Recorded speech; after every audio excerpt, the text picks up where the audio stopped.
Some folks are born with a fire in their belly, a dream that just won't quit. That was this man, RevCyn. All his life he had this rhythm in his soul, a melody in his heart. He saw the world in colors and sounds. He wanted to be an artist, a musician, someone who could paint a picture with words and notes. He had this big idea, this dream that felt larger than life itself. He knew he was meant for the stage, to share his gift with anyone who would listen. It wasn't about the fame or the money. It was about the calling.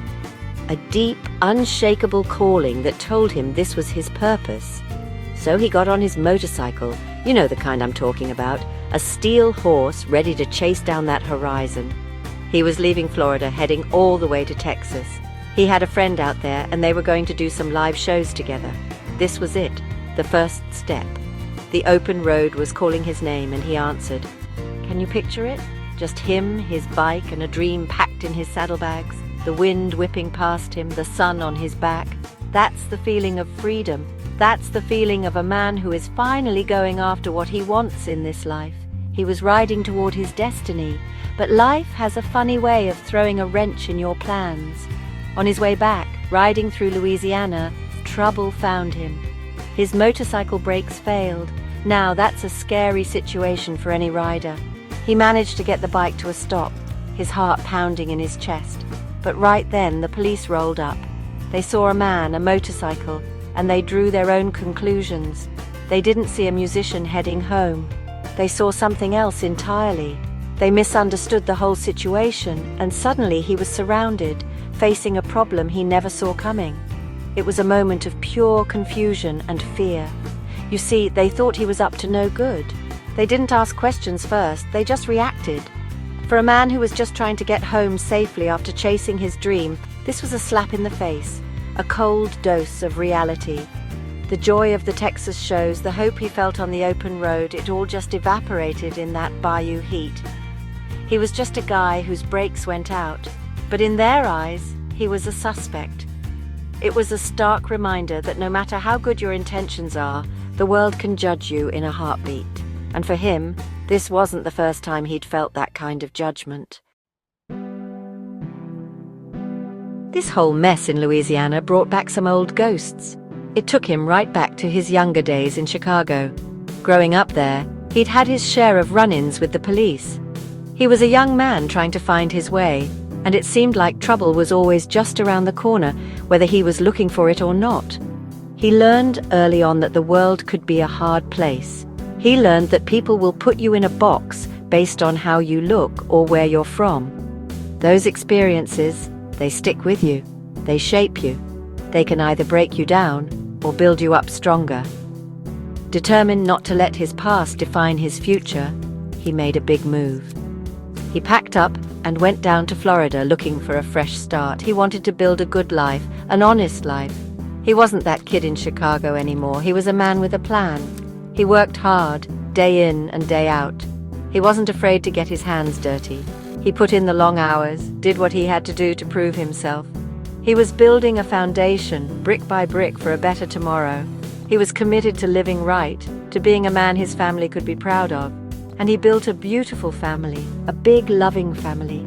He even took on the role of a father to a child that wasn't his by blood, but was his by heart. That's what real men do. They step up, they provide, they love unconditionally. He poured everything he had into his family. They were his world, his reason for everything. He was creating the stability and love he always wanted. For a while, it felt like he had finally made it.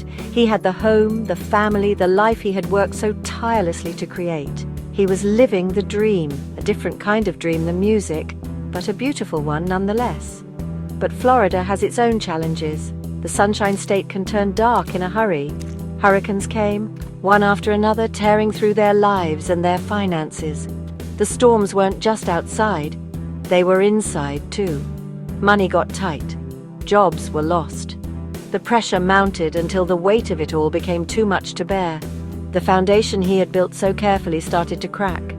He fought with everything he had to hold it all together, but some storms are just too powerful.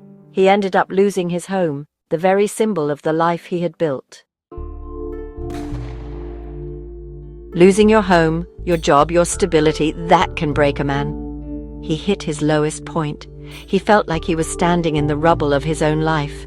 Everything he had worked for, everything he had sacrificed for, was gone. He was filled with a sense of despair so deep it felt like an ocean. He looked around and saw nothing but loss. It's a lonely place to be, rock bottom. It's where you question everything. You start to wonder if all the hard work was even worth it.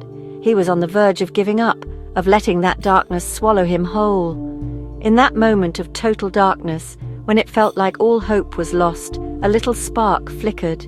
It was that old dream, the music, the art, the fire that had been in his belly since he was a kid. He had a choice to make. He could stay down here in the dirt and let life beat him, or he could stand up and fight back with the one thing nobody could ever take from him, his gift. He decided he wasn't going to quit. He was going to take all that pain, all that struggle, all that heartbreak, and turn it into something powerful. He was going to make his music. So, he started his own company. He called it RevCyn's and Keepin Entertainment. It was more than a business. It was a declaration. It was him telling the world, you can knock me down, but you can't count me out.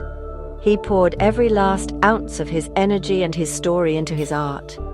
His music became his testimony. He wrote about the struggles, the pain, the police, the hurricanes, the loss. He kept it blunt, just like the name said. He was turning his mess into his message. This was his comeback. This was him taking control of his own narrative. He wasn't just making music for himself. He was making it for anyone out there who had ever been knocked down. He was creating a platform to tell his story, raw and unfiltered. He was building something from the ashes. It was a bold move, starting a company when you have nothing. But sometimes when you have nothing left to lose, you have everything to gain. He was betting on himself, on his talent, on his dream. He was choosing to create a future instead of just accepting the one that had been handed to him. That's courage. With this new fire burning inside him, he tried to put the pieces of his family back together. He reached out. He wanted to rebuild that home, not the one made of wood and nails, but the one made of love and trust. He believed that if he could get his music off the ground, he could fix everything. He could provide for them again, bring them all back under one roof, and heal the wounds that had torn them apart. He held on to that hope tightly. He thought that success would be the glue that could mend all the broken parts of his life. But life wasn't done with its lessons yet. His attempts to reunite his family were met with more heartbreak. There was more betrayal, more sadness. The people he loved, the ones he was fighting for, made choices that hurt him deeply. It was a different kind of loss. Losing a house is one thing. Losing the trust of the people you love is another. It felt like every time he took a step forward, he was knocked 2 steps back. The dream of a happy, united family seemed to be slipping further and further away, no matter how hard he chased it. He found himself truly alone. The family was fractured, the home was gone, and the dream of being a provider for them seemed impossible. Everything had fallen apart. It would have been easy to surrender, to finally let the despair win. Anyone would understand if he just gave up. To face so much loss, so much betrayal, one after another, it's enough to crush even the strongest spirit. He was standing at a crossroads, surrounded by the ghosts of what used to be and the pain of what was. It was the ultimate test of his will. But even then, even when everything seemed lost, he refused to quit. He kept searching for hope. He kept writing his music. He kept building his company. He understood that maybe the future he was building wasn't about getting back what he lost. Maybe it was about creating something new entirely. He held on to his faith and his determination, believing that as long as he kept moving forward, there was a chance for a better day. His story isn't over. It's a testament to the fact that you never ever give up. You just keep searching for that light, no matter how dark it gets.